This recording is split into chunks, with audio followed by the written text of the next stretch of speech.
अशा प्रकारे त्यांना टार्गेट करण्याचा कार्यक्रम सुद्धा सरकारमध्येच काही मंत्री करत आहेत. म्हणजे इतर मराठा समाज करत आहेत, पण आता मंत्रिमंडळातले सुद्धा सहकारी टार्गेट करत आहेत. छगन भुजबळ साहेबांनी काय भूमिका मांडली आहे, जी अजितदादांनी मांडली तीच मांडली, जी मुख्यमंत्र्यांनी मांडली तीच भूमिका मांडली. त्यांनी काही चुकीचे त्यांचा कार्यक्रम नसताना सुद्धा त्यांना टार्गेट केलं जाते. म्हणून आम्ही भुजबळ साहेबांच्या पाठीमागे आम्ही ठामपणे उभा आहोत, ते सरकारमध्ये असोत किंवा नसोत. आणि आमचे नेते म्हणून आता आम्ही त्यांना सोडणार नाही. जे कोणी आमच्या विरोधात भूमिका घेतील त्यांना आम्ही समजा, आम्ही आता इतके धनदानगे नाही की रस्त्यावरची लढाई, लाठ्याकाठ्याची लढाई आम्ही करणार नाहीये, परंतु मतपेटीची लढाई मात्र आहे, ती मात्र हा ओबीसी केल्याशिवाय राहणार नाही. हो, भुजबळ साहेबांची भूमिका आम्ही ऑलरेडी समर्थन केलेलं आहे. ते सुद्धा मंत्रिमंडळामध्ये एकमेव ओबीसीचा मंत्री आहे, तो मंत्रिमंडळामध्ये आमच्यासाठी लढतोय. आणि अशा प्रकारे त्यांना टार्गेट करण्याचा कार्यक्रम सुद्धा सरकारमध्येच काही मंत्री करत आहेत. म्हणजे इतर मराठा समाज करत आहेत, पण आता मंत्रिमंडळातले सुद्धा सहकारी टार्गेट करत आहेत. छगन भुजबळ साहेबांनी काय भूमिका मांडली आहे, जी अजितदादांनी मांडली तीच मांडली, जी मुख्यमंत्र्यांनी मांडली तीच भूमिका मांडली, जी देवेंद्र फडणवीसांनी मागितली तीच मांडलेली आहे.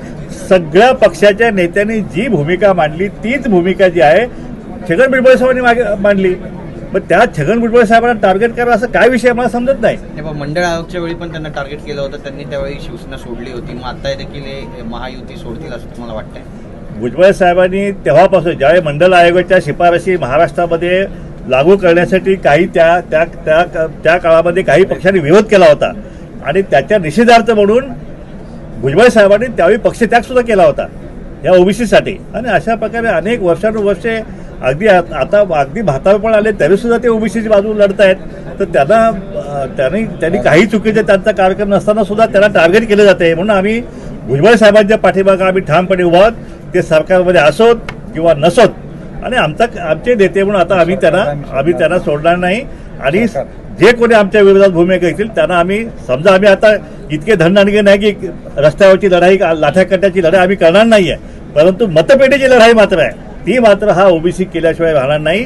जर हे अशाच प्रकारे आमचं आरक्षण जर लुटलं गेलं तर मात्र 24च्या निवडणुकीमध्ये मात्र सरकारला, कुठलेही सरकार असू दे, त्याला धडा शिकवल्याशिवाय ओबीसी समाज स्वस्थ बसणार नाही. 60% ओबीसी समाज वोट बँक आहे महाराष्ट्रामध्ये, याला कुणी कमी लेखू नये, आम्ही संघटित आहे असं कुणी समजू नये. आता आमची रस्त्याद्वारे सुरू होणार आहे.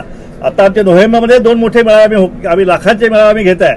आणि डिसेंबरमध्ये आम्ही प्रत्येक तालुक्यामध्ये आम्ही महामोर्चा आम्ही काढू आणि आम्ही दाखवू आम्ही कोण आहे, हम भी किसी से कम नहीं है.